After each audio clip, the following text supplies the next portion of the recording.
Pulp MX Network production. Welcome to the Troy Lee Designs and Racetech Suspension and Engines Blair Matthes Project.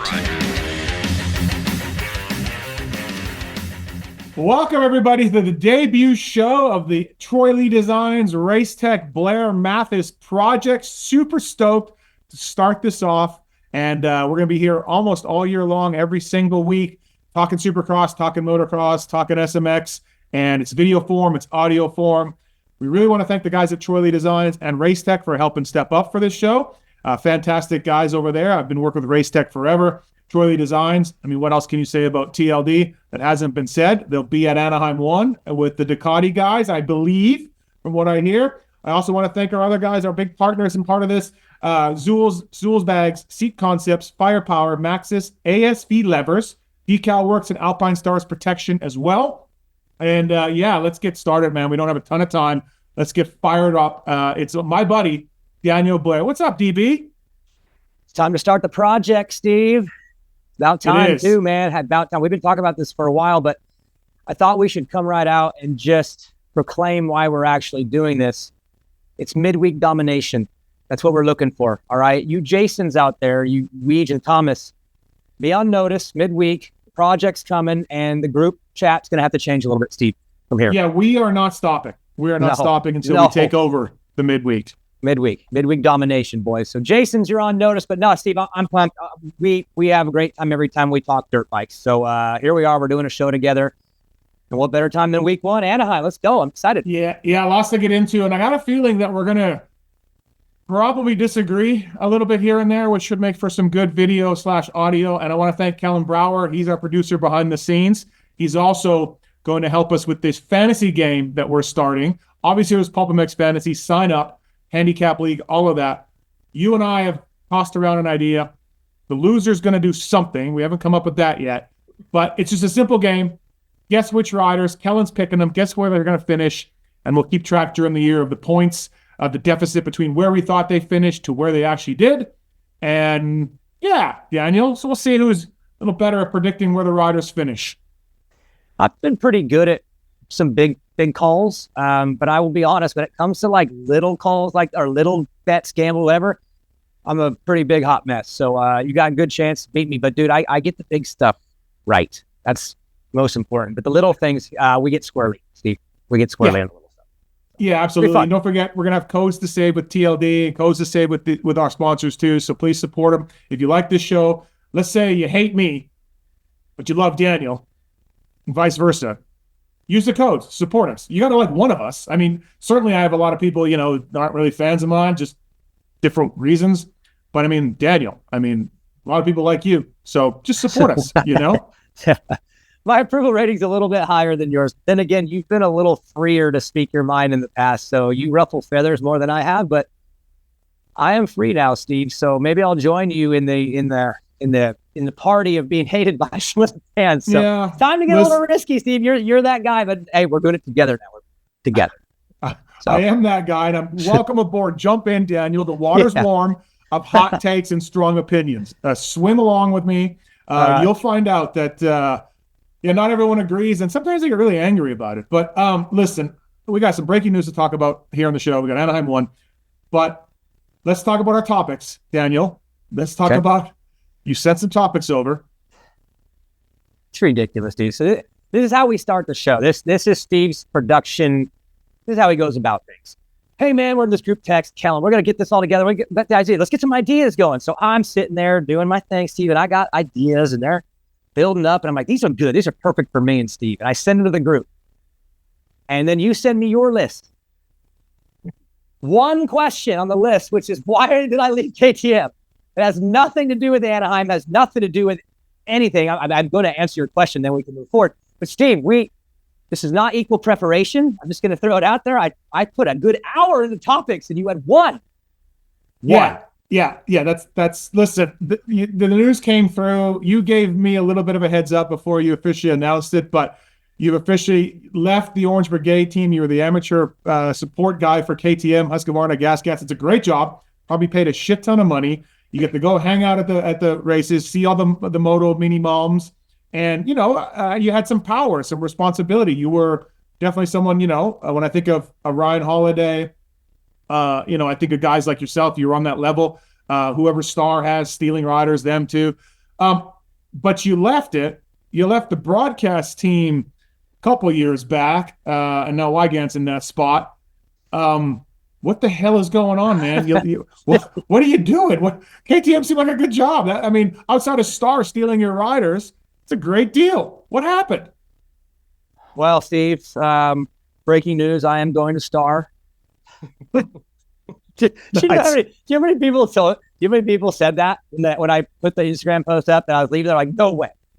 You're going to complete the circle. You're going to go back with all your boys. And it's like, no, there's no way. I'd go back in the van with Stank Dog before I would manage that team. Anyways, no, I'm not going to Star. And yes, Steve, I did leave another safe industry job. But the honest truth is, man, I'm ready to just be on my own. I went at a couple things really hard, poured my emotions out, gave it my all. They didn't work out. That's okay. I learned a lot. And what I learned mostly is that I think I'm best off on my own. And I don't want to be in a box anymore. I want to be able to do whatever I want. I want to have fun. I want to do this, that, whatever, and not be trapped. That allowed me to do things in the amateur world and educate amateur families through my new product, Supercross University. But most importantly here with your fan base and now our fan base, I get to entertain the fans like more freely, and I don't have an HR anymore, Steve. So I get to join you in the waters and have some fun. And even this show, I don't think I would probably be able to do this show if I was still working at KTM, because I, number one, wouldn't be able to be all the way myself. You and I are going to probably peel back some things. We're going to get into some things and tell some truths on here. And I can't really do that when I'm employed by a company like them. So ultimately, it was a great run. Love those guys and tough times for them. And obviously that assisted in my role a little bit, or my decision. But I'm just ready to move forward. I'm ready to be the next version of me. And I'm happy, and I'm pumped to be doing this show. That's just part of it, is being free, bro. So let's have some fun and no HR. Okay. Have some fun. Couple things. Troy Designs Race Tech Blair Matthes project debut show. One, you say you don't want to be in a box, but literally I'm looking at you and you're in a box right now on my screen. So you literally are in a box. FYI. Yes. Can I first on that, I want to be in my own box. How about that? I'll be inside my own box. I don't want to be in anyone else's. Secondly, we all know the financial issues KTM's going through right now, and hopefully they pull out of it, and they're working with the dealers to do this. And I don't think the race team's going to be affected. All that. If that doesn't happen, do you still stay there? Do you think? Because obviously, what you can do was curtailed. The power you had was pulled back. It's all hands on deck on cutting budgets where they can. If they don't do that and aren't in that position, are you still Orange Brigade amateur manager? The odds would have been a little bit better, but no. There was a natural evolving that was happening with me anyway. And I'll be transparent now. I am in a new place. But man, I was beat up over the broadcast. I honestly was. I went out publicly very, very nice, and I wanted to make it smooth as possible and just leave quietly. That wasn't able to happen. Obviously things slip out and get out, and it turned into a very hard time for me, not only publicly because I was facing it a lot, but privately I wasn't over what had happened, and I am now. And KTM was the reason why I was able to get over it, if we're being honest, because I got to put my own dreams on park and put it all towards these kids and families. And Steve, I was very busy and distracted by, it's not an easy job. It was hard. I had 40 families in 2 years. It was insanity. Well, and you had Nick Way. I had 39 families, and then this Nick Way guy, which was just like 8 families in one. No, Nick was great. But it was the perfect place for me to be and care about other things, other people, not myself, and just heal. And so honestly, the healing process is complete. I'm over it. I'm good to move forward. I'm happy with who I am. And KTM, the timing just couldn't be better for a departure for me, because they are going through some things that luckily they have, I think, stabilized. There's some good things happening in the building even right now. I'm still talking to Nate Ramsey, and there's great things happening in there. But I'm ready to be a new me, and pumped to do it with you, bro. Let's have some fun. What's the third thing? What else? What? Self-promotion. Explain Supercross U for us. Tell us a little bit about that, what it is, what you're doing, and then afterwards, if you go for too long, you got to start paying me a little bit for this promotion. How much do I get? Is this like a tear off? 30 seconds? Yeah, 30 seconds. Elevator pitch? I'll elevator pitch it for you, because this is a this is a Supercross show. The fans want to hear Anaheim, so we'll get into it, but thank you. Supercross University that's me moving forward. It's my life's accumulation of experience and the things that I've learned in this sport, and I want to take that and deliver it to the amateur families in the sport and help them get through 50 racing, 65, 85, all the way into futures and combines. And my thought is, look, I had a great experience working for 40 families at KTM, and maybe 100 kids at next level that came through there in a couple of years I was there. But I want to help everybody. Steve, I think amateur racing is amazing, but there's issues inside of it, and a lot of it's temperature. And I feel if I can help and educate and bring stories and just give these families more to work with, that knowledge will help bring the temperature down and everyone will get better. And so I just wanted to go out on a limb and say, hey, this is who I want to be. I want to help these families. I'm going for it wide open. And so I launched, as of today, Supercross U, the letter U.com. It's called Supercross University, and it's an education program for amateur racing families who want to race Supercross. There it is. Send me an Good luck invoice. with that. I'm sure you'll do well with it. Thank you. Unlike myself, you're respected. People like you, and it'll work out. Hey, thanks to TLD. Don't forget TLD, Troy Lee Designs. Justin Barcia showing off some cool stuff. They check out their Instagram as well. It's really full of cool things. And if you're in Southern California, go to Troy Lee and see the museum they have there. It's phenomenal. And Racetech as well, racetech.com. Tell them you listen to Pulp. Tell them you listen to the Blair Matthes project, and they will save you money. Also, firepowerparts.com, batteries, chains, privateer proven, firepower parts, stands, and tie downs, and everything you kind of need. Hard parts, firepowerparts.com, and Maxxis tires as well. Fast Freddie Noren, who will make an appearance on this podcast at some point, as far as we're talking about him, and Kay Clayson and many others. PRMX using Maxxis tires, MXSTs, and more out there developed by Jeremy McGrath. So thanks to those companies and the other guys that we'll tell you about later on coming on. All right, let's get into it. A little bit of breaking news to start. Jalek Swoll, Triumph rider, supposed to ride the East Coast, tore his Achilles. And now we got 2 Achilles guys now, 3 Achilles with Rod Bell. He's going to be out for a long time. And so what the Triumph guys have done, Daniel, and you're not happy, from what I know, they've moved Austin Faulkner from the west to the east. They kind of want to have, Swoll was their guy in the east, Faulkner's their guy in the west. And so they're going to move Styles Robertson to the west, Faulkner to the east, kind of have an A guy, Jordan Smith, Austin Faulkner, a B guy on each side. And going from there, bummer for Jalek Swoll. Definitely going to be a hard injury to come back from. But as we've seen, it's not a huge issue in Supercross motocross. And then Daniel, Faulkner moves east. Start with the Achilles. What the heck, Steve? How did that even happen? Did that ever happen before? Did you ever hear of these in the past? I've never even heard of this until in the last year or two. And it wasn't. Who was the other one? Someone else had one done too. Rod Bell. No, there was a fourth. There's another one. Oh, Anstey. Remember Anstey had one a couple of years ago. I don't understand how that's even happening. Do you know how it happened, Jalek? Did he overjump a jump by 5 feet like Eli?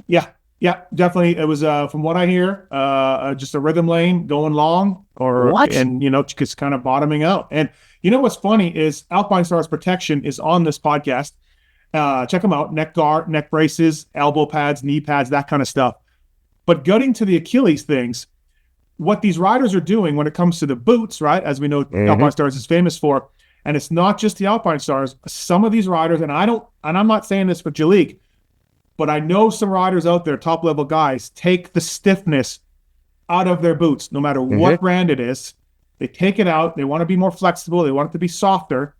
And I almost wonder, Daniel, in some cases, is that what's going on a little bit with these guys? I'm not saying it is, but I do wonder, because I know the boots are modified, and it's for rider comfort. And they like you said, they do that with all the different boots. I know guys with Fox boots, they do certain mods to them. I'm wondering if it's the Tech 10. I'm a Tech 7 guy. I love the Tech 7s. That's always been my boot. I never liked the 10 as much, just my feet. Well, you have feet like the Elephant Man, though. You have bad feet. Hey, man, you want to hear some bad feet? You want to hear some bad decision-making, Steve? I shattered my heels into a bunch of powder back in the day. I was wearing AXO boots when that happened.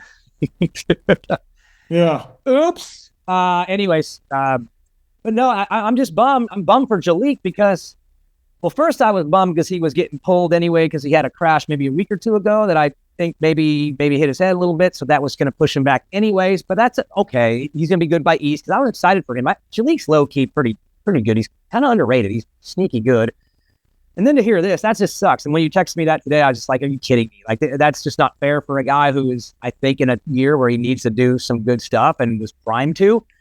And then that causes, obviously, the shakeup with the Faulkner thing. But I guess I don't get it because I thought Faulkner got moved because of him. But now you're saying Robertson goes west. I didn't think he was anywhere near ready at all. So do you know why that happened back that way? I mean, I liked Faulkner on the west. But how did that come about? Like, why'd they choose Robertson, you know? They had to choose somebody to have a two-man team. They're going to fill in on the East, and they want to show up at Anaheim with two riders. So, hey, Styles, we don't really care if you're totally ready, but we'll see at Anaheim, bro. Do you think it was one of those where neither him or Faulkner were all the way ready, and they just chose the one to race that wasn't? I mean, you know, how good do you think Faulkner was? Like, is he ready to go? No, because Daniel, if you're Triumph and you keep Faulkner on the West, you get a fill-in who I think I know who it is. It's in the Triumph system.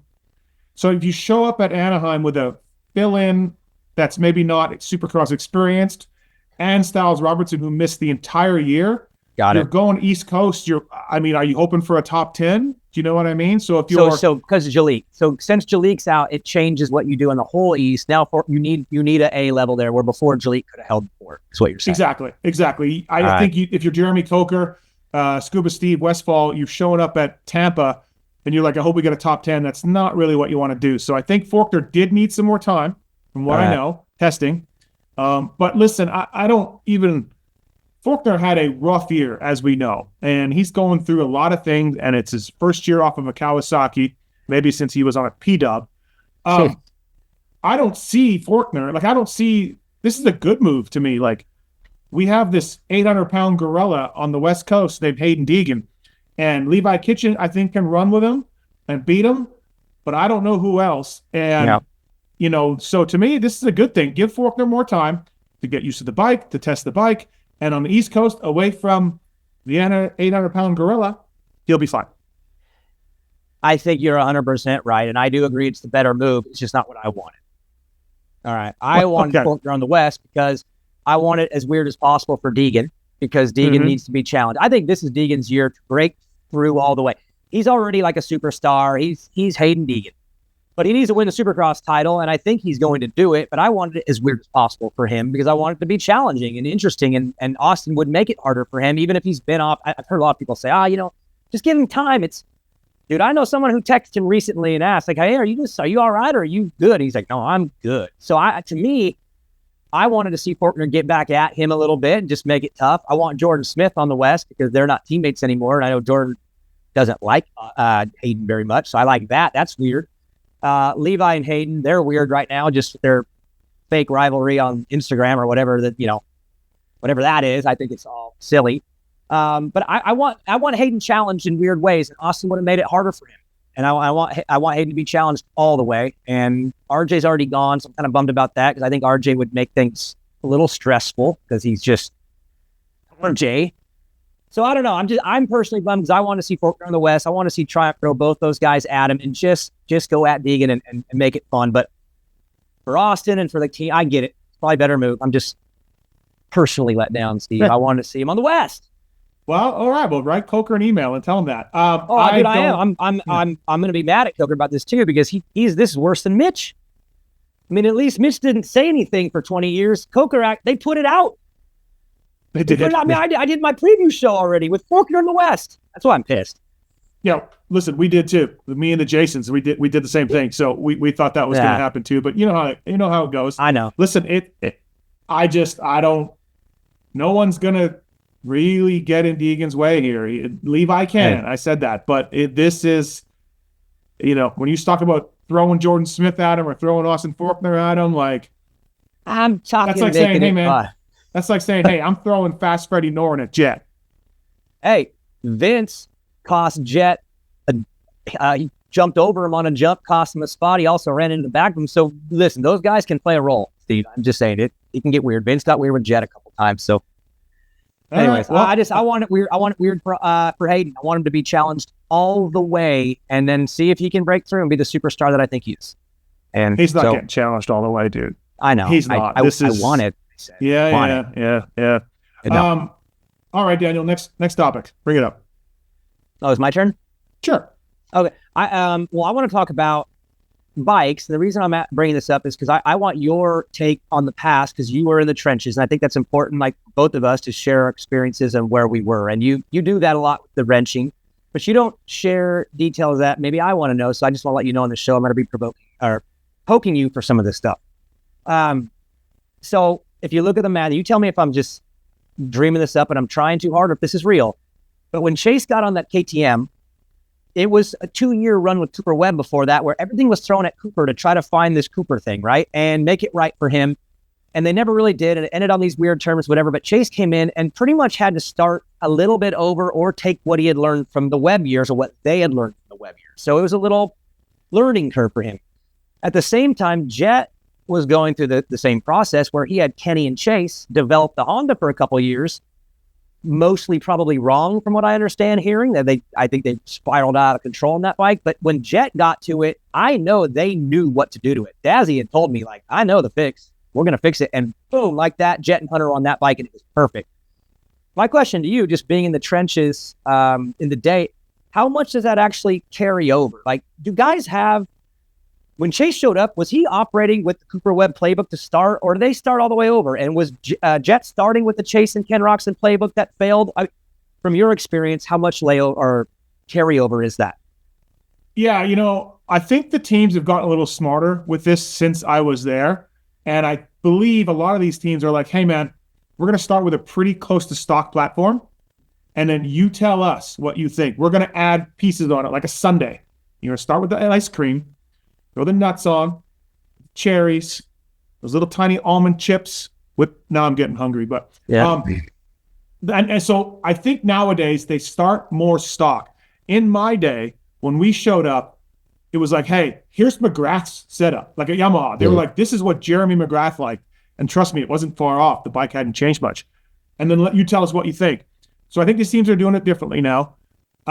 Obviously, with Chase going to those KYB inserts on the WP forks around Daytona time last year, holy shit. Like, that is, if you know the internal politics of teams and sponsors and products, that's a holy shit Hail Mary moment. But it worked, and DeCoster was a big part of that. But to show up with KYB inserts on WP fork and have it work, and then Juju was on it for a little bit, from understand. I think Vial tried it. I don't know if he stuck with it. Basically, that's telling me that whatever system KTM's got going on, it wasn't even close to making Chase Sexton happy, right? So he should be in a better spot. I think he's still using them, from what I know. And they're going to go forward with the base setup of what they had. And we saw Chase win Salt Lake City. Now, that wasn't everything because, guys were riding for championships. It's the end of the year. The give a shit meter was pretty low. But, yeah, I mean, when it comes to the Hondas and the Lawrences, that's a whole new bike. It worked so well outdoors, but then doesn't work in Supercross, but they stiffened everything up production-wise, so you would think that that's perfect for Supercross. Yeah. But then, as we saw in Paris, and as I've been hearing through the grapevine, not the greatest. They went to a different ECU manufacturer. They went to the Get stuff, which they were using on the 250s only, and it was HRC ECUs on 450s. Well, now they got the Get ECUs. A lot of changes going on. We had Chad Reed on Monday's Pulp Show. His ear is to the ground when it comes to that kind of stuff, and he says they've been having some problems. He's been having some issues. Now, Chad's Chad. Chad will always Chad because that's what he does, But I got to think that the Honda, the Dazzy and the Lawrence brothers are in a worse spot than Sexton and the KTM guys, bike setup-wise, just from the things I'm hearing, just from the lack of time that you have for the new bike compared to Chase, who at least had a Salt Lake City winning setup going forward. Make any sense? Okay. Okay. Yes. So, and that's my thinking is, as you go into Anaheim, we're looking, right? We're peeling for, well, this is going to cause this. That's going to cause, we're always looking. And for me, when I do look at the motorcycle part of it, I don't usually stress it too much because Eli got on a brand. Eli went to Yamaha and won. Cooper went to KTM and won. These guys hop around and they're very good right away. But if you look at last year, Chase had a climb. He had to figure out a new bike, steel frame, all that stuff was going on, while Jet was riding, I would say, the final product of that last bike, and they get the credit for it. I don't think Kenny and Chase get the credit for going through everything that didn't work, but the Lawrences got that thing right away, and Jet he won Anaheim 1 by 8 seconds. Like, he was fine. So it just feels reversed to me. It feels like Chase is in a different place, because I was with him a couple weeks ago at the Baker Factory, and they ain't clickering nothing.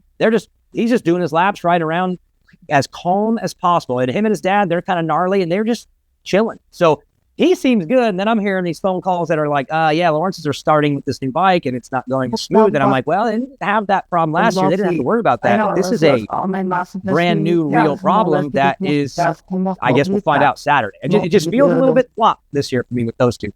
Yeah, there's not a lot to talk about when it comes to 2025 because we kind of have a lot of our answers. We had a ton of questions last year. But yes, I do think that, we're going to see now, as Chad said on Monday, and I fully believe it as well, Jet's toolbox is so much bigger that Jet can take a bike that's not working that well and still win.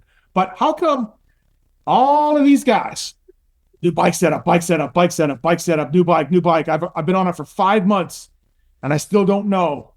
And like, okay, sure, fair. I'm going to give you all that. However, when someone does jump on a new bike and win, we just go, yeah, well, I mean, look, this dude's balls fast. Of course he's going to win on anything. He can win on a Hodaka. But we never, like, when we're talking to these guys, and I'm probably guilty of it too, talking about, oh, he's not quite there with the bike yet. But it's like, dude, you got on a bike in September. It's February, and you're still searching? I just have a hard time with that. Now, I will go on the record and sort of contradict myself. Chase went from an aluminum frame Japanese bike to a steel frame Austrian bike. I can understand last year, hey, I still don't quite know what this thing does. I don't quite trust it all the way. I understand that part of it. That's a different deal. But when you're just talking from, hey, I switched from Howie to Honda, and I just don't know, man. Oh my God. It's like, dude, it's it's the same frame material. These bikes they all have each other's bikes. They all test them as far as the OEMs.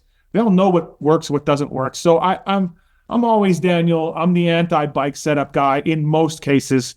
The little short guy, German Supercross champion, he's very big on bike setup because he's a racer, and I'm the mechanic. And so there'll be the eternal battle. We're probably, like a lot of things, both half right, and we're just too stubborn to give the other side the credit. That's most of your arguments with him. Just let me know. You guys are both. I told you guys are both you're both right and both wrong the whole time. It's insanity. You have said that. It's insane. The most insane arguments. I've never seen two people be so mad at each other when they're both right at each other. Super confused. No, exactly. ASV levers, Daniel. This is Bob and the guys down at ASV. Yeah.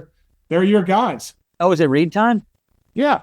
No, well, I don't know how to do that part yet. You got to coach me how to read. So can I just do like a natural one? Sure. Can I just tell you? All right, here's my natural one. So the ASV guys hit us up. I don't know how long ago, almost a year ago, when I was at KTM Orange Brigade and they wanted on.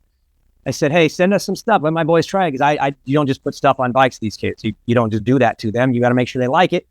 ASV sends a bunch of parts or a bunch of levers, different ones. Try this one, all these different ones. All the kids try them, and now they all have them on the bikes. They're team sponsor, Orange Brigade. I got them on my kids' bikes.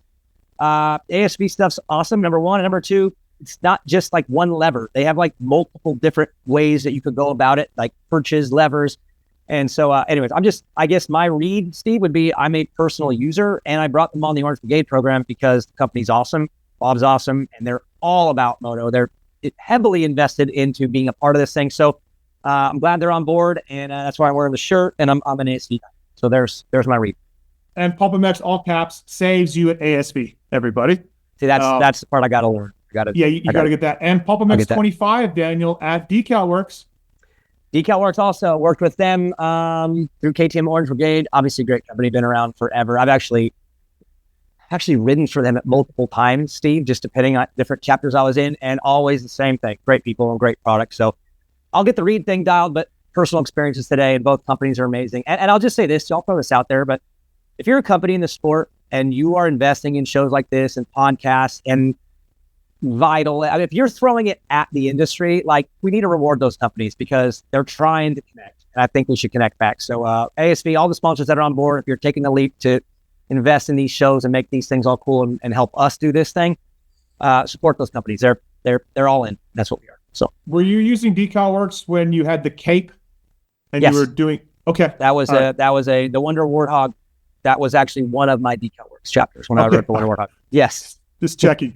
Again, Troy Lee Designs, Race Tech. Thank you to those guys. The Blair Matthes project, defending the title. Daniel, this is actually, I didn't, until you sent this through, I didn't really think about it. It was not something that came to mind.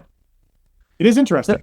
So check this out. This is a sport of, you get on a run, right? You got Jeremy. We know the Jeremy era, the Ricky era, RV, of course, with his 4 straight. Like, there's these eras. And then Dungey, of course, had his era there, and he ran 3 out, which was, he had first one as a rookie. Then RV had his run. Dungey closed it. So you have 8 years of the Ryans. But that's the last title defense. When Ryan beat Eli that last year and defended it, that was the last defense. Then comes Jason, then Cooper, then Eli, then Cooper, then Eli, then Chase, then Jet. So we have not had a title defense since Win. And I think that's crazy that we've gone through this last era without a run. And you can make the case that maybe Eli should have went on a run. Maybe he should have won more. Maybe Cooper could have won that one in the middle where he crashed in Arlington. Maybe he gets that one, goes 3 in a row. Maybe Kenny never gets hurt and goes on his own run and wins a couple, but that's not what happened. We got a generation of just chaos and no defense, Steve. So what do you think about that? Well, I mean, Jet's staring at an opportunity to do what Dungey did as a rookie, which is win, and now he can defend like Ryan did. So what do you think? Well, I think your stat comes to an end this year because I think the kid defends the title. But you're right. Like, listen, I started going to the races in 1996. So, fuck my life. I just seen the same dudes win. Like, I was a mechanic in 97, and 98 I started being a mechanic in 125 class. So it was just Ricky, and then Ricky moved up, and then I moved up into the 250 class as a mechanic, and then I just saw Ricky Carmichael win every single race from behind the mechanics area. You're right. So was the word parity used back then? No. And I remember talking to people like, dude, we got to get different winners. I referenced NASCAR a few times. I'm not a huge NASCAR guy, but I follow it on the outside of it. And, they have 20 different winners in a year, 16 different winners in a year, right? And different track size and fuel strategy.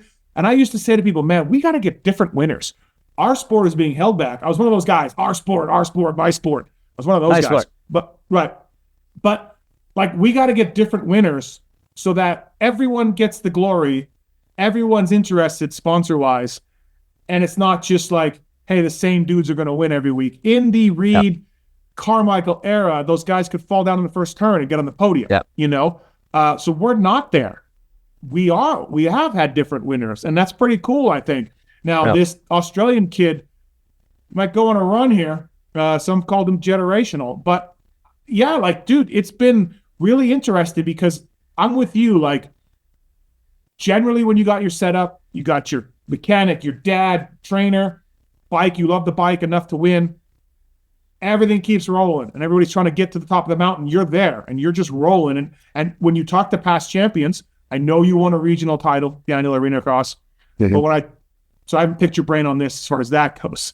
But when you talk to these guys, they do talk about, man, it kind of got easy.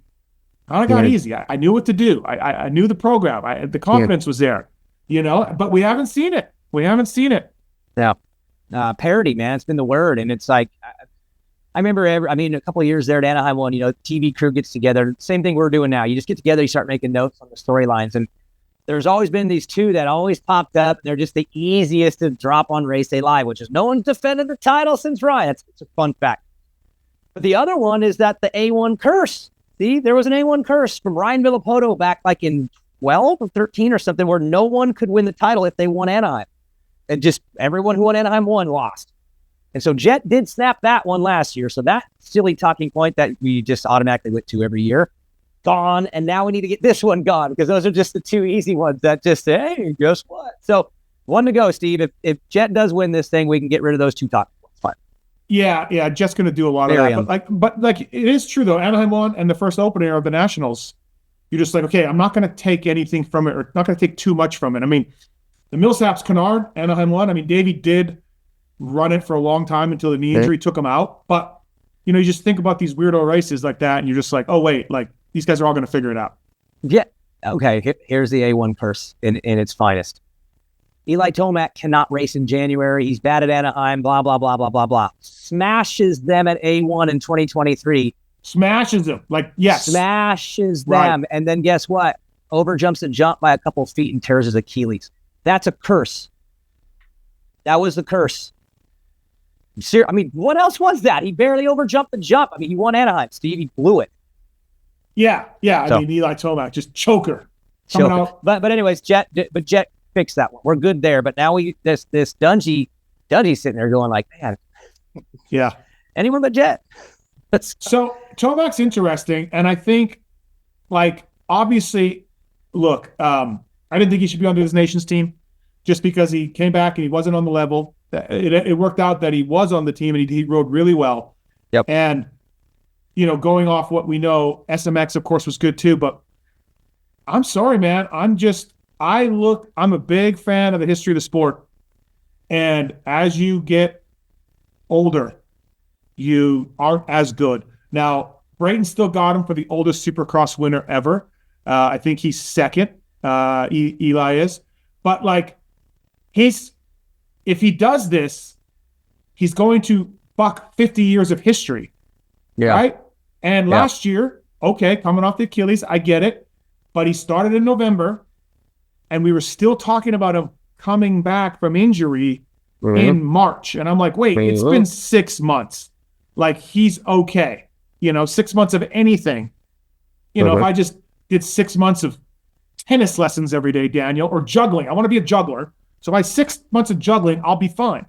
So, so my point is we were still talking about him coming back from injury.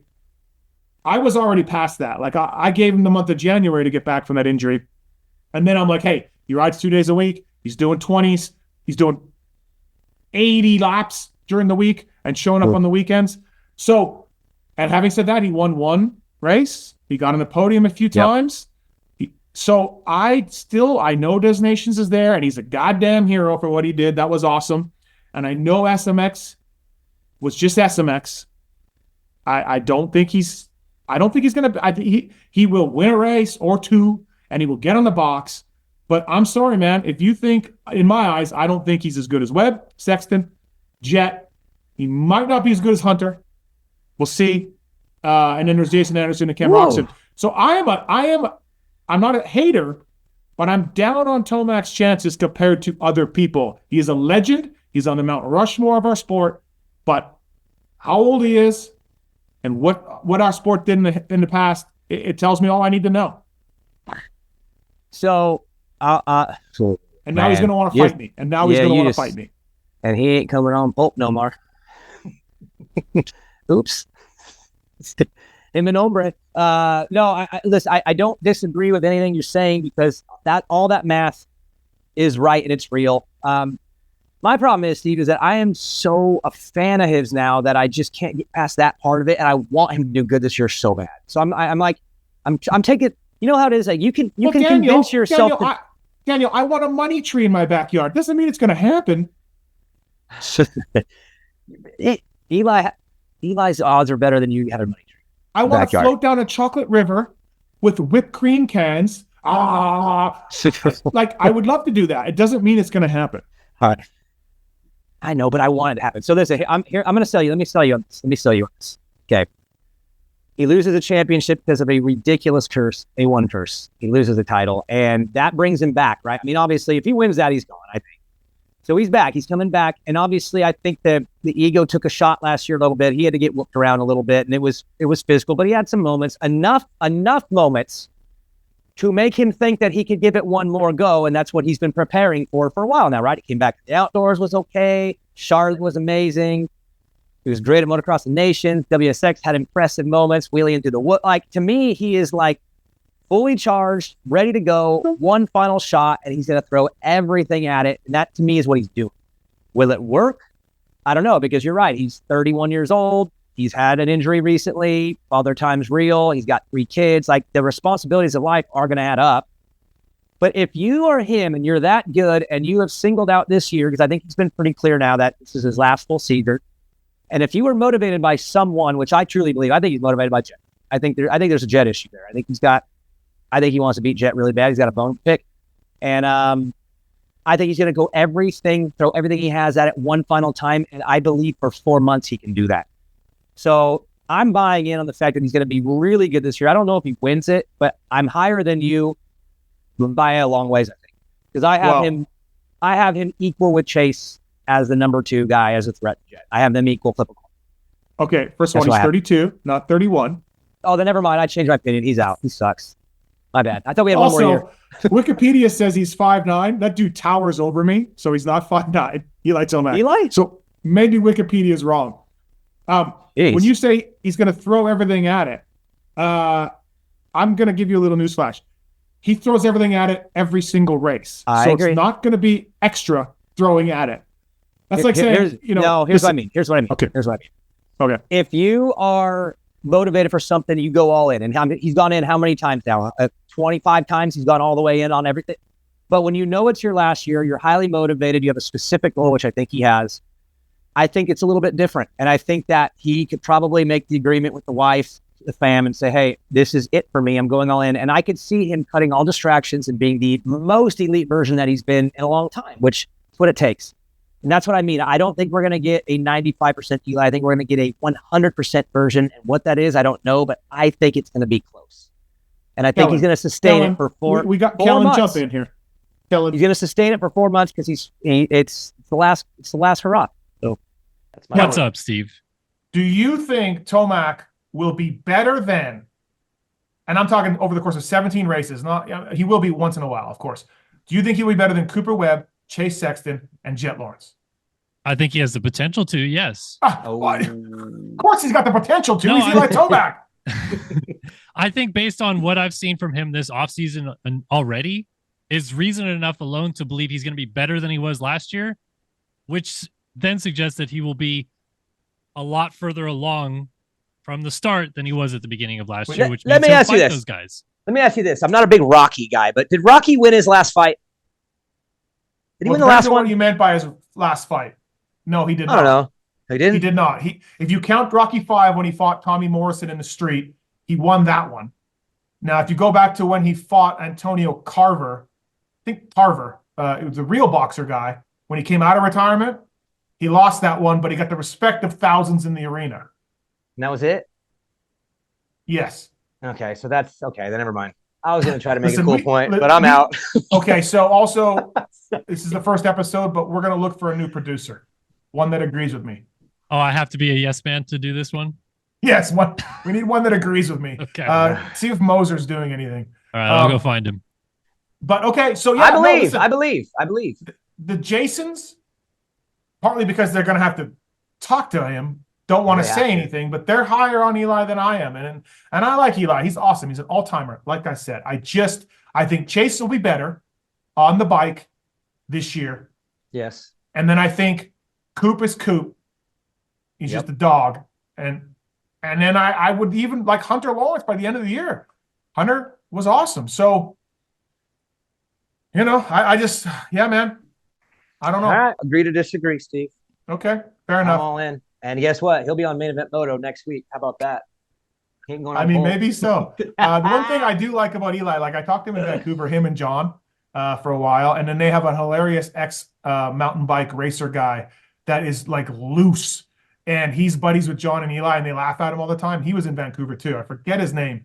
Gilly introduced me to him. Anyways, talking to them, and like I was not bagging. I was just giving them my opinion, and John and Eli were busting my balls about it. Like I think they're fine with it. Like, so I know he's been sensitive in the past though. He didn't like Fro very much. No, I know. Speaking of balls, Seat Concepts, they've been saving assets since 2009. Seat Concepts ride the world with us. These guys have been super big in the dual sport world for a long time. Complete seats, covers, all of that. And the dual sport guys love Seat Concepts. Well, they want to do more moto business. They're sponsoring the Beta team, the Phoenix Racing team, and Pro Yamaha. SLR Honda, seat concepts guys. They got handcrafted seat shapes that are made in the USA, and they put you and your ass in a better place, which is, come on. No matter what the element is, Pulp 25 at Seat Concepts to save, and Zool's bags as well, zoolsbagco.com, Pulp 25 with those guys also. Zool's makes bags for the Triumph guys, Zach Osborne, Trey Kennard, Travis Pastrana. They've partnered with the Ford Performance guys. They've got you covered with backpacks, roller bags, gear bags, and more. So I have the Other Bag Company as a sponsor on my other show, but Zool's is on this show. So Pookie travels with the Zool's. I use the Other Bag Company. So I've seen Zool's in action with my wife. She's Zool's lady. I'm the other guy. So I love the Zool's stuff, though. Rolls really easy. It's got tons of pockets. Really good. Thank you to Zool's. Thank you to Seat Concepts. Thank you to Decal Works. Thank you to Firepower, Maxxis, of course, ASV Levers, Troy Lee Designs, also Race Tech. Love the guys at Race Tech. They sponsored Daniel for a long time. And Alpine Stars Protection as well. All on board with us. All right, Daniel, what else do we got? Let's do a couple things. We're gonna do our fantasy game as well. Okay, and then I do want to talk Barcia at some point. I just want to let you know I think Barcia is going to be fun this year. Doesn't he seem like, let's be honest, championship days not going to happen. Doesn't he seem like, just from talking to him at the races, which I don't do much, but I have, and then you follow him on social media, mentally he's in a good spot. Like, obviously the Troy Lee team has gone away, but the bike's the same. The crew people around him for the most part are the same, and he seems like he's in a good spot. It's funny you say that. He was at Baker's when I was there a few weeks ago. Got to hang with him a little bit and watch him. He's riding great. But I'm glad you said that, because if you think back to the TLD gas relationship with him, I mean, they won that very first race in Houston. Remember, that was a very special relationship that was built there, and then that went away. And I was curious, like, how that's going to go, because Justin's on the gas team, but he's got a relationship with TLD. You know, there's a lot of relationship there, and that's now leave. So I was curious about how he would respond just to it. And dude, he goes to he decides he's going to go to Baker's, and I was there watching. The dude is committed, and my God, he tell everybody this, but dude, he's so noisy, man. Like, it's so loud watching him ride with the group. But the dude's all in, and he's crushing it, and he's responding well from what I think would be a difficult situation last summer for him. And it tells me that he doesn't want to be done racing, Steve, because I just don't think you go to Baker Factory if it's your last year and you're just trying to collect the check. You go there if you're trying to bring out your best, and he's trying to, which means he wants to race in 26. And I like that, because when he's there, it's better always. So I'm Bam Bam guy. I hope he does good this year. The better he does, the longer he'll stay. And you're right, his mood is like, he's like happy and funny. Doesn't mean he doesn't spaz out when things don't go right. I think he's got that switch, but I think his general mood is pretty rad all the time. Everyone seems to like him. Even Malcolm likes him, dude. They ride together and hang out and laugh together, and Denver Salt Lake. Okay, I should know this. It's the debut episode of the TLD Race Tech Blair Matthes project, and I don't want to come across as like not knowing about the sport, and I should know this. But hey, we are who we are. Let's be honest. What? Is Ramsey the team manager of both teams? Both guys? Like, do they have a gas manager? And Nate is Rockstar Husky? So I don't know what the actual titling would be as far as who went where and what, but I do know that Nate is overseeing both. Murph, Sean Murphy, he's involved in the gas side now more directly. He was Husky now. So I think it's a group effort, but I believe Murph's the team manager, and then Nate's the team manager, but Nate also was helping with it all. And that's what he was with me too. With Orange Brigade, that was my program, but Nate was my oversight. He saw the whole thing. And I love working with Nate, by the way. He was awesome. Crazy backstory on me and him. But Steve, I made my first Supercross main event at 99 at Anaheim, and Nate Dogg won that night. It's the night Rusty Holland, I believe, landed on Casey Johnson. Casey was going to win that title, dude. Casey was going to win that one. He was really good that year. Him and Lytle were good. But anyways, so love working with Nate Dogg, and they're pulling it off. But here's the thing. Again, I'm not there no more, but the days that I was there recently, like, it's extremely functional. Like, they're crushing it. Like, they're all ready to go. Like, 450, 250, they're all pretty structured, good, and ready to race. So Nate was not the reason you left Orange Brigade. Like, the NBC guy was the reason you left the TV broadcast booth. Yeah, no, Nate is awesome. That guy was an asshole. It's completely different. Sorry. Just whatever. I got a lot of time for Nathan Ramsey. I got a lot of time for Nathan Ramsey. I've known him forever because when I started working for Timmy in '99, him and Nate Dogg were buddies because they rode Suzukis, right, back in the day. In '97 or whatever, I think, '97, '98, they were Suzuki. And so they knew each other well, obviously Florida and Tennessee and all that. So I have always had good times with Nathan Ramsey, and he's always been honest. He's never had an ego. He's always been the raddest dude ever. So I'm glad that program, they kind of boned Ollie Stone a little bit. Pal Defoe, they let good people go because of this financial stuff. And I get it. Cutbacks have to be made, but I'm glad they didn't find. I'm glad they were like, hey, we got to keep Nate because I'm sure he's making big money, but he's a good dude. He's great. I don't know his money. We never talked that. We're pretty open with each other. No, but you got to figure he's making. Yeah, he's probably doing okay. Here's what I'll say about Nate. I'll throw a bone out to Nate Ramsey. Number one, as a boss, he was cool because he was there to guide me when I needed it, but he gave me a lot of room. He wasn't like, do this like me. It was, hey, this is what I learned. This is what I did, but this is yours. Go figure it out. He was very free with me on operating inside the box, which was very big in the beginning. We had a big box there to play, and and he let me, and I appreciated that because he let me screw up even a few things, but he was always there to guide me and say, hey, he was a perfect balance boss for me. Perfect. So that's number one. And then number two, I did get to watch the RJ Hampshire Championship happen, front row seat to that. And the fact the truth is that team got dealt the Christian stuff. Christian had a rough go there. Malcolm had a rough go there. Casey Cochran, he had Guillaume. Remember, Guillaume Ferris had that. That team went through so much bad stuff. And RJ won. Like they won still. And I'll always look to Nate for that as like, good job, because he held it together when things were very collapsing on the outside, injuries and all whatever. He kept it together and kept the group together, and they locked in, and RJ made it all the way to the end, and they freaking did it. So I'm happy that Nate got that, because that could have been the worst year ever. Probably the worst year ever for stress, and they won. So that's badass. So shout out to Nate Dogg for pulling that off in a terrible year. Yeah. Well said. And yeah, shout out to Nate Dogg. I interview him after the races every now and then in my post-race pulpcasts, and always cool, always honest, right? All of that. Hey, we got him good once though. Oh, yeah. So Race Day Live. This is back when I was on Race Day Live. Christian Beat was here. Kristen was there, and we knew that they had signed Christian already, Christian Craig. Mm-hmm. And I told Kristen, she's like, "What do I ask Nate? I got to interview Nate." I said, "Just go ask him straight up. Say, hey, what? Tell me about, like, Christian, let's just call him out on it." And she's like, "No, I don't want to do it." And I said, "Just walk up to him and say, who are you going to put next to Malcolm Stewart, and why did you choose Christian Craig?" And she walked right up to him with the microphone and did that. And oh, dude, his eyeballs were, because it wasn't announced yet. No one even knew this had happened. It was way under wraps.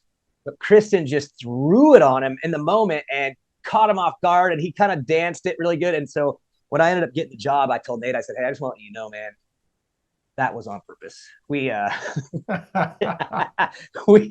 we put you in the corner on that one just for fun." So yeah. And he was like, what? Damn it. You know what's a tried and true media method, Daniel? And maybe if you get more involved, you can. Although you say you're not going to the races. You say you're not going. I'll be at the races. I'll be at the amateur races. Okay. I'm going to Loretta, Steve. Here's what racing, so I'm gonna let people know. I'm gonna let people a little peek behind the curtain here. Kellen, are we good for time for like this topic and like two more and then fantasy picks? Are we good? Absolutely. Okay. All right. Here's a little peek of the curtain. So if I hear that Craig is signing or is talking to Rockstar Husky, right? If I hear that from an agent or a gear guy or a wife or whatever, I'll go up to Nathan and I'll be like, "Hey man, you guys got Craig, huh? That's good job." Like, I go in like I already know. Yeah. And then you watch the person and they like, "Oh, like and I know. Okay, cool. We can talk about it." I'll be like, "Bingo. Yeah. Gotcha." Yeah. So that's one. Yeah, it's one weird. Secret. That kind of was done to me by you. Yeah. Steve? Yeah. Little story, but Cade Manier signs with Star Yamaha Friday at Vegas, and I come down to the Pulp Live show with you, Steve. I'm really sad that day. I'm having a tough go. And what do? I walk into backstage, and there's you and Weege and Kiefer and my boys. let me tell you, my friends, on how bad of a day I'm having. I just lost another kid to star. And Steve's like, oh, man, that's a bummer. All right, hey, we got to go live. We're going live. Showtime. Boom, lights, camera, action, and we're live. And Steve goes, hey, everybody, thanks for coming. So, Daniel, did anyone steal a rider from you from Star since you've been here this week? Live. When you knew it happened that day. Yeah. I was sad. I was crying backstage. Yeah. And you hit me with it. That. First thing, dude. Hey, I got out of it good, though. You did. You stick handled around it. That's a hockey reference, by the way. Okay. So I know your tactics. I've lived them. Okay, a couple of things before we get into our fantasy picks, and we'll talk about that a little bit. But okay, so also another confession I have to do on the show. Be honest on this show. We're always honest on this show. On Monday, I took your topic of Dylan Ferrandis and Joey Savatgy and talked to Sealy about it. So you stole our topic? Bango.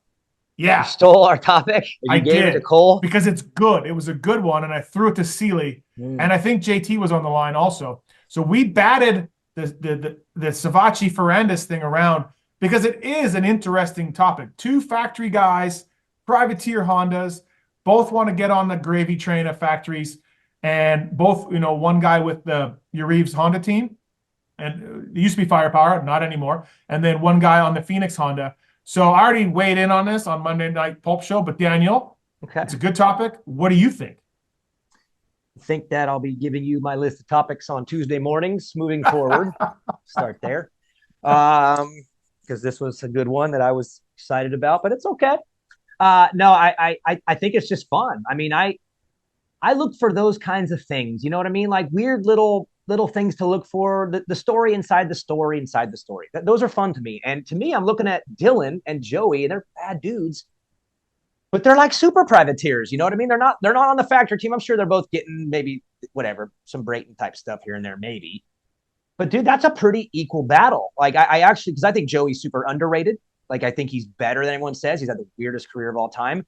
And then Dylan's sick, but he's also kind of had a little bit of a weird Supercross 450 thing here. So I look at them as a good battle, a little battle inside the battle. Like, who's the best Honda guy that's not factory? And who knows? Like, if there's an injury or something at factory Honda, I don't think they have to do anything because you have both brothers. But say they ever were in a position where they wanted to or needed to put a guy, whatever. If I'm Dylan and Joey, like I'm trying to get on. I'm trying to get a shot if there is one. So it's a battle to watch this year. And to flip a coin, I don't know who I have. I lean Joey a little bit, but I like those kinds of little battles. And I think that's one to watch this year.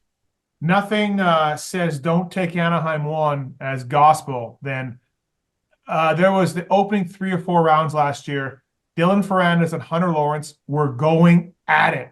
The Triple Crown at A2, they were never more than 6 inches apart.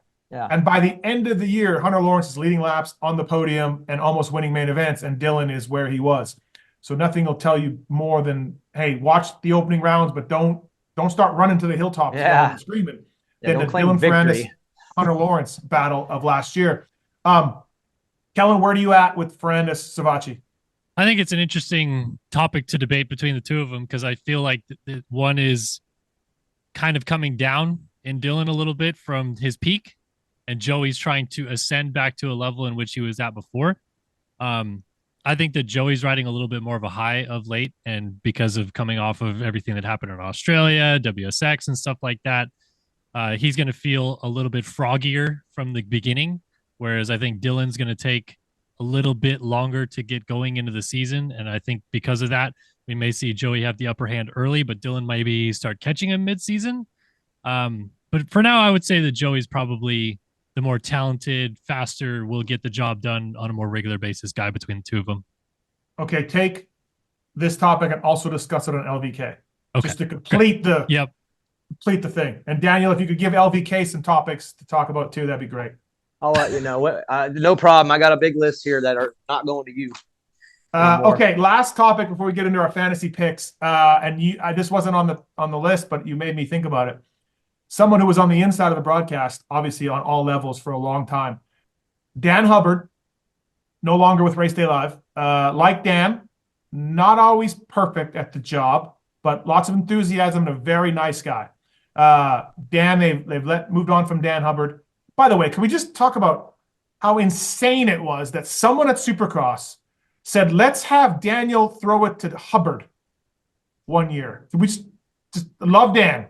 But at one point, Daniel, you're the host because you were with Jim Hawley, and they just kept you the host when you raced at the highest level and you were throwing it to Dan. Okay, anyways, moving on from that. Hold on. No, there is something to that, though, that I do want to point out, because I do think that that's what hurt Dan with the fans right out of the gate. I don't think that his first hurrah was super special because he was put in the wrong seat and he was counted on to have too many thoughts in the beginning when he was still learning and didn't know everybody yet. Mm-hmm. So to be honest with you, that calculation was a misfire for him more than anything. And then eventually it did switch, but then it switched and put me in the analyst chair right when my play-by-play stuff was starting. So I actually got thrown the opposite direction of where I was going, and I had to go back to being a dirt bike racer again. So, but it was the right move. But I feel bad for Dan because I do think that he got hosed the first year by misfiring on a couple things, and the fans chewed him up over it and never really let him get it back all the way. And it was because he was put in a position where he had to be he had to do too much, and he wasn't ready for that. It wasn't fair. Our fans, I don't like this about our fans, and I've said this on the show and on social media. Like Lee or Todd Harris, Todd was great back in the day. When Todd did it a few years ago, you could tell the years away had dimmed him a little bit. But we have this thing because it's our sport. It's our sport. It's my sport. Guys like Dan, guys like Lee, guys who have no background in it, come in and they get torn apart by the fans for the smallest mistake. And there's Weege, who is awesome, don't get me wrong, the flagman from Englishtown. Weege has 100% acceptance level, because he's one of us. And I feel bad for guys like Dan or Will Christian or Lee, or Ralph. I mean, Ralph was doing Supercrosses in the early 90s, everybody. He's as much one of us as anybody. And Ralph would just get ripped to shreds because who is this guy?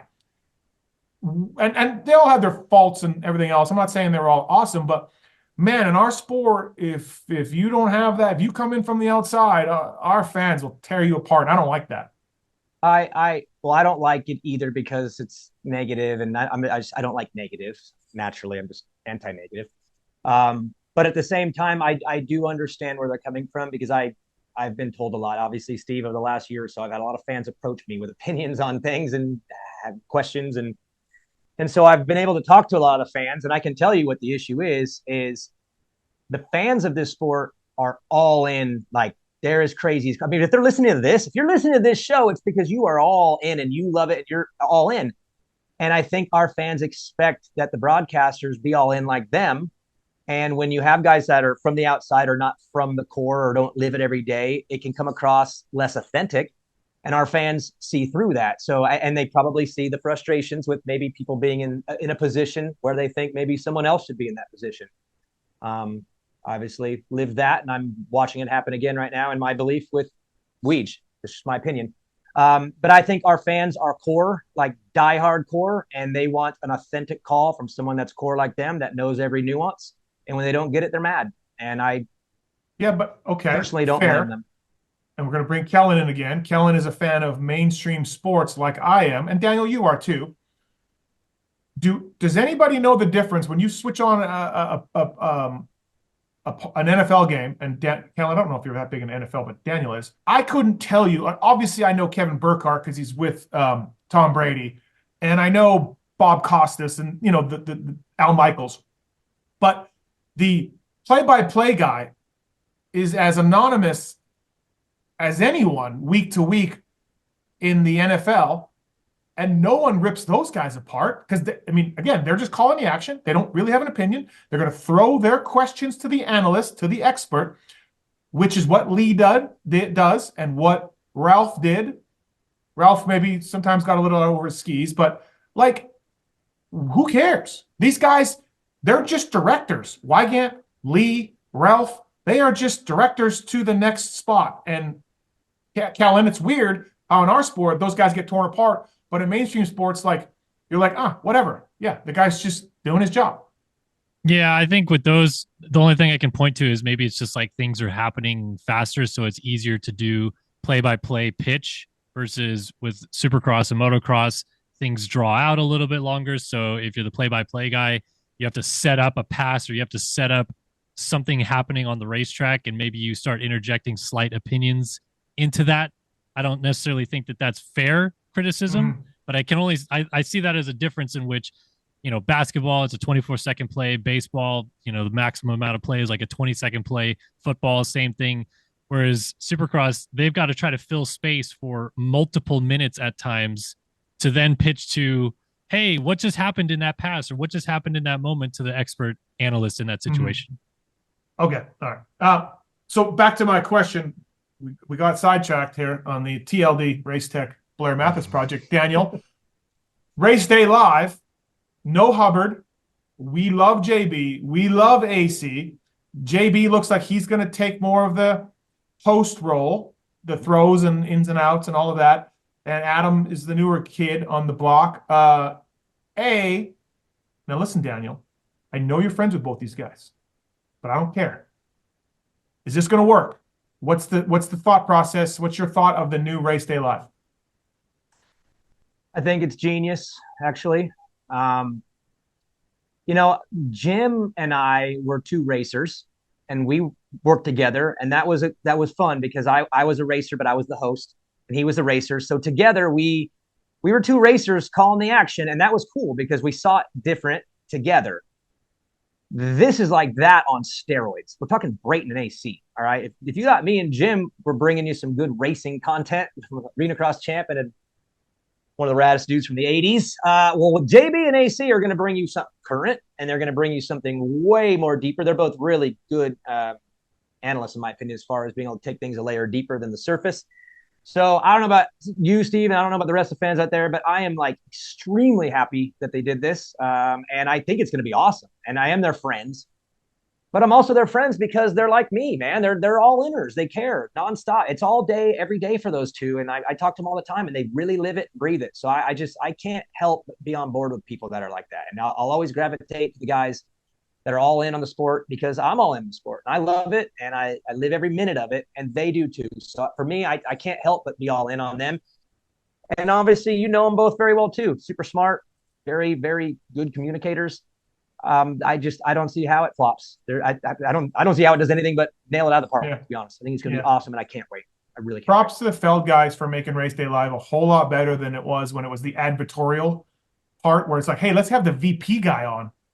Let's have the motorcycle MMI guy on. Like good. Dude, I used to interview the crypto guy every once in a while. On there. Like at least they're trying to make it like like an informative show now, and so that's great. Do you think, Daniel? Do you think they love themselves some star power? They love Ricky Carmichael and James Stewart, and those guys are good. They're two of the GOATs, them and Tim Ferry. Do you think Brayton or AC ever get into that chair? I say absolutely one of them, and more than likely both of them at some point. Okay. Because time is time. They're young and they're motivated. They just got out of racing. I don't know the plans with the others, but as long as JB and AC are happy and stay in it long enough, I believe both will end up there. Okay. All right. There we go. First hot take of the someday. I didn't put a date on it. I mean, that could doesn't matter. Whatever, but I think yes. I think both of them end up there someday. All right. Use the codes at Zool, Seat Concepts, and Decal Works, ASV Levers, Alpine Stars Protection, Firepower, Troy Lee Designs. And I think we're gonna have a code for them coming up. Race Tech as well. All right. Final thing of the show, the debut show. And hey, man, thanks, Daniel. This is really fun. It's been good. And thank you, Kellen. So we're going to do this fantasy game. I talked about it off the top. Real simple, real easy. Kellen's going to keep track all year. Kellen is going to give us – wait, in my show prep, I forgot. Did you say 2 and 1, Kellen? No, I decided for this round we're just going to do 450s only because of the ever-changing nature of the 250 class. Yeah. I mean, we could have had – if we did the show 2 days ago, I might have had Fortner on the list, and then it would have been messed up. So that's why you're the producer, Kellen. Okay, so 3 – are we picking 3 or 2? 3 different 450 guys. All right. So Kellen, Yep. Kellen is going to rotate through the riders, main event guys. Daniel and I are going to look at weather forecasts, track conditions, whether the guy's chick cheated on him that week or not, things that we know, and try to predict who's going to finish where at these races. And basically, low score wins. So if I pick Mookie for fourth and he gets fourth, I have 0. If he gets 17th, I'm 13 up. So, Kellen, Man, it's I'm all gonna up hate to some you. people. I'm gonna hate some people Yeah. by the end of this season. All Yes. right, let's do this. So I went with one easy pick for both of you guys and then 2 more difficult picks. And we're going to go with a theme from this episode as well, what you guys already discussed. I'm going to lead off with Steve and have you go through your 3 unless you want to go every other person pick. But I'm going to just start with you only, Steve. Is that all right? All right, Kellen. All right. Your call. Your call. Producer. All right, let's do it. Let her rip. All right, Steve, first person, Cooper Webb. Where's Blue Crew finish this weekend? Starts slow normally, but last year was not. Eh. Coop will be 3rd. All right, podium for Webb at the opener. Next up, we're going to go the Joey versus Dylan debate, and I'm going to have you, Steve, give me Joey Savatgy's A1 score. Been riding Australia, been riding Worlds, happy with his bike, ready to go. Could be a bit nervous. Big year for him. 9. 9th for Joey Savatgy. All right. And then the last one for you, this is our wild card pick of the week. This could be really good or really bad. Jorge Prado. Oh.